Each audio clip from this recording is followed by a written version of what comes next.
देखिए अगला सवाल जो है वो है चालू वर्ष के लिए चंदे से आय की गणना। 7 का ए प्रश्न है, ध्यान से देखिए क्या कहता है।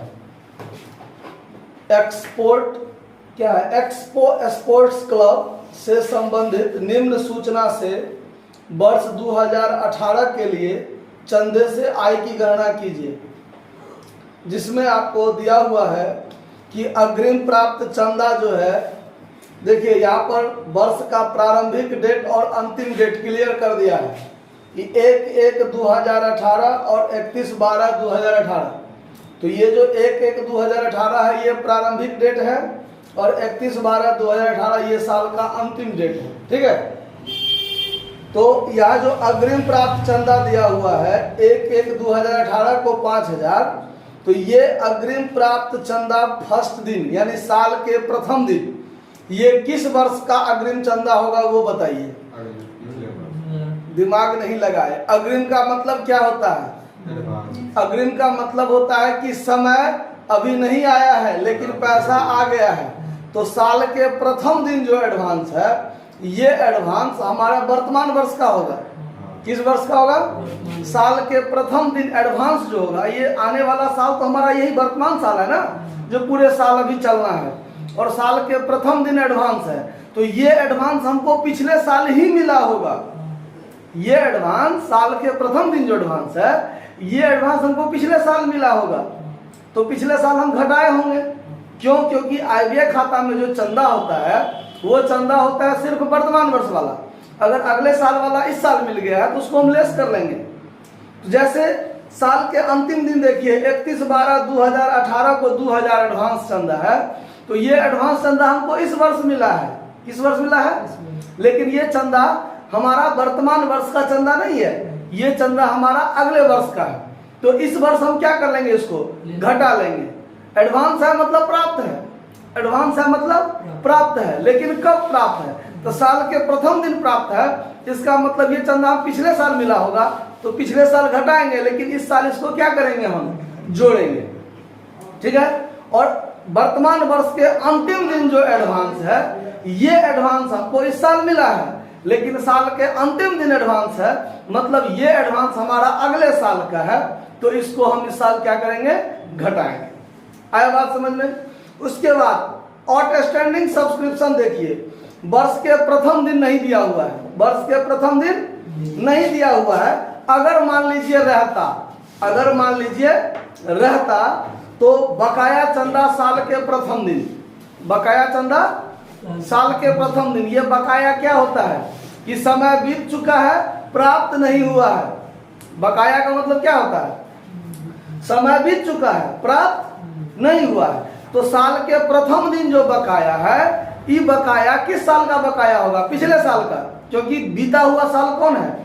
पिछला, और पिछले साल बीता है और अभी तक उसका प्राप्त नहीं हुआ है। इसीलिए इसको हम लोग क्या करेंगे, घटाएंगे। क्यों घटाएंगे? तो कभी भी जो वर्तमान वर्ष में चंदा हमको मिलेगा, हमको जो वर्तमान वर्ष में चंदा मिलेगा, तो पहले हमको पिछला वाला मिलेगा तब वर्तमान वाला मिलेगा। अगर किसी विद्यार्थी पर पिछले महीना का फीस बाकी हो और वो वर्तमान महीना का फीस देने आएगा, तो पहले फीस किसका देगा? हमको पिछले महीना का देगा ना। इसीलिए साल का अगर प्रथम दिन बकाया है तो ये बकाया चंदा पिछले साल का होगा, और वर्तमान वर्ष में जो हमको चंदा मिलेगा उसमें सबसे पहले हमको पिछले साल का मिलेगा, तब वर्तमान वर्ष वाला मिलेगा, ठीक है। तो इसीलिए ये पिछले साल का बकाया है, तो ये इस वर्ष हमको क्या हुआ होगा, मिला होगा, और उसको हम लोग क्या करेंगे, घटाएंगे। आया बात समझ में? और साल के अंतिम दिन बकाया दिया हुआ है 5000, है ना। 31/12/2018 को 5000 है ना बकाया चंदा। तो ये बकाया चंदा प्राप्त नहीं हुआ है। क्यों? साल के अंतिम दिन ना बकाया है, तो ये हमको प्राप्त, लेकिन ये चंदा किस वर्ष का है? वर्तमान वर्ष का, क्योंकि समय बीत गया, प्राप्त। तो साल के अंतिम दिन बकाया है, तो कौन साल बीता है? अभी पिछला साल में बीता है, तो ये पिछला साल मतलब वर्तमान वर्ष में बीता है। तो ये वर्तमान वर्ष का बकाया होगा, और इसको क्या करेंगे, हम लोग जोड़ेंगे। आया बात समझ में? और आगे दिया हुआ है कि प्राप्ति भुगतान खाता, जो वर्ष के दौरान चंदा है टोटल वो 20,000 हमने प्राप्त किया है। तब प्राप्ति भुगतान खाता कौन सा चंदा दिखाता है? कि वर्तमान वर्ष में कितना मिला, चाहे वो पिछले वर्ष का मिला हो, वर्तमान वर्ष का मिला हो, चाहे अगले वर्ष का मिला हो, टोटल नगद में कितना मिला है वो दिखाता है। तो देखिए कैलकुलेशन ऑफ सब्सक्रिप्शन कैसे करेंगे, ऊपर में लिख लेंगे calculation of subscription for current year 2018, ठीक है। यहां लिख लीजिए पार्टिकुलर अमाउंट। यहां सबसे पहले लिखिए subscription received during the year 2018 हमने टोटल 20,000 में प्राप्त किया है। कितना प्राप्त किया है? ये जो 20,000 है वो according to receipts and payment account, यानी प्राप्ति भुगतान खाता के अनुसार हमने कितना प्राप्त किया है? 20,000 प्राप्त किया है। इसमें पिछले वर्ष वाला कितना प्राप्त किया, वर्तमान वर्ष वाला कितना प्राप्त किया, या अगले वर्ष वाला कितना प्राप्त किया। तो पिछले वर्ष वाला जो प्राप्त किया और अगले वर्ष वाला जो प्राप्त किया, उस दोनों को क्या कर देंगे? घटा देंगे। और वर्तमान वर्ष वाला जितना मिला अब वर्तमान वर्ष वाला जितना बाकी है वो दोनों एक जगह क्या कर लेंगे? जोड़ लेंगे। तो वो हो जाएगा हमारा वर्तमान वर्ष का चंदा जो आय व्यय खाता में जाएगा। अब देखिए, अब हम यहां पर एडलेस क्या करेंगे, तो अग्रिम प्राप्त चंदा यहां ऐड कीजिए और यहां लेस कर लीजिए। तो एक नंबर में देखिए क्या होगा कि अग्रिम प्राप्त चंदा 1/1/2018 को, यानी साल के प्रथम दिन एडवांस। तो ये एडवांस किस वर्ष का होगा? कनपट्टी झाड़ देंगे, वर्तमान वर्ष का, ठीक है। किस वर्ष का? क्योंकि साल के प्रथम दिन एडवांस है, तो ये आने वाला साल कौन है? वर्तमान वर्ष ना पूरा चलने वाला है। तो ये वर्तमान वर्ष का चंदा होगा, करंट ईयर का चंदा होगा। तो इसको क्या कर लेंगे? जोड़ लेंगे, ठीक है। तो यहां लिखिए एडवांस सब्सक्रिप्शन 1/1/2018। देखिए ज्यादा लंबा चौड़ा बात लिखना हो तो advance subscription in the beginning of year लिख दीजिए। क्या लिख दीजिए? In the beginning of year, मतलब वर्ष के प्रारंभ में। या अगर हम यहाँ डेट मेंशन कर दिए तो कोई दिक्कत नहीं है, ज्यादा लिखने की जरूरत। एडवांस सब्सक्रिप्शन 1/1/2018 को, यानी साल के प्रथम दिन एडवांस है, तो वो क्या कर लेंगे? जोड़ लेंगे। कितना रुपया है? 5,000, ठीक है। और देखिए साल के अंतिम दिन एडवांस है 2,000, तो ये साल के अंतिम दिन एडवांस किस साल का होगा? अगले साल का होगा। तो उसको क्या कर लेंगे? घटा लेंगे। तो घटा लेंगे तो यहाँ घटने में एक नंबर में क्या होगा? देखिए घटने में होगा advance subscription at the end of year, at the यानी साल के अंत में। तो उतना नहीं लिखना है, तो यहाँ सीधे 31/12/2018 लिख दीजिए। कितना रुपया है? 2,000। ये पोस्ट में लिख दीजिए, मतलब लेस करना है, ठीक है। उसके बाद आउटस्टैंडिंग सब्सक्रिप्शन साल के प्रथम दिन दिया हुआ अमाउंट नहीं है, लेकिन यदि मान लीजिए रहता तो इसको क्या करते हम लोग? घटाते। साल का प्रथम दिन में अगर बकाया है तो ये बकाया पिछले वर्ष वाला होगा, तो उसको क्या कर लेंगे? घटा लेंगे। लेकिन इसमें है नहीं तो नहीं घटाएंगे, ठीक है। और साल के अंतिम दिन बकाया, साल के अंतिम दिन, तो हमारा वर्तमान वर्ष जो अभी बीता है पूरे साल, तो ये बकाया उसी वर्ष का होगा ना, वर्तमान वर्ष का होगा ना। और आय व्यय खाता में नगद हो चाहे उधार, वर्तमान वर्ष वाला आइटम जाता है। तो इसीलिए ये बकाया चंदा को हम लोग क्या करेंगे? जोड़ लेंगे। तो यहाँ पर 2 नंबर में जोड़ना है outstanding subscription at the end of year कहिए, चाहे 31/12/2018 लिख दीजिए, कोई दिक्कत। कितना रुपया है? 5,000। तो देखिए जोड़ने वाला आइटम टोटल कितना हो गया? 30,000। और घटाने वाला आइटम एक गो था ना, तो ये 2,000 घट गया। तो वर्तमान वर्ष का चंदा वास्तव में कितना होगा? तो यहाँ लिख देंगे subscription for current year 2018 transfer to income and expenditure account किस साइड में जाएगा? क्रेडिट साइड में। क्यों? क्योंकि चंदा वर्तमान वर्ष के लिए या किसी भी वर्ष के लिए चंदा जो होता है वो आयगत आमदनी होता है, और आयगत आमदनी कहा जाता है इनकम एंड एक्सपेंडिचर अकाउंट के क्रेडिट साइड में। तो इनकम एंड एक्सपेंडिचर अकाउंट के क्रेडिट साइड में सब्सक्रिप्शन कितना जाएगा? 28,000। ठीक है ना, 20,000 नहीं जाएगा जो प्राप्ति और भुगतान खाता के अनुसार दिया हुआ है। तो सवाल में क्या कहता है? आय की सिर्फ गणना कीजिए, दिखाइए सो नहीं कहता है। अगर कहता दिखाइए तो इनकम एंड एक्सपेंडिचर का फॉर्मेट खींचते, इधर एक्सपेंडिचर इधर इनकम, और इनकम साइड में ये हम बाय सब्सक्रिप्शन 28,000 लिख देते। समझ में आया बात? ये सवाल आपका यहाँ बनकर तैयार है, नोट कर लीजिए। धन्यवाद। देखिए 7 का बी में चारों अलग अलग आइटम करके दिया हुआ है, और इसमें आपको फाइनेंशियल ईयर का प्रयोग किया है। तो फाइनेंशियल ईयर क्या होता है? किसी भी वर्ष 1 अप्रैल को शुरू होता है और अगले वर्ष 31 मार्च को समाप्त होता है। तो 7 के बी में देखिए क्या कहता है कि 31 मार्च 2019 को समाप्त होने वाले वर्ष के लिए प्राप्ति भुगतान खाता के अनुसार हमने चंदा प्राप्त किया है 2.5 लाख रुपया। कितना चंदा प्राप्त किया है? 2.5 लाख रुपया।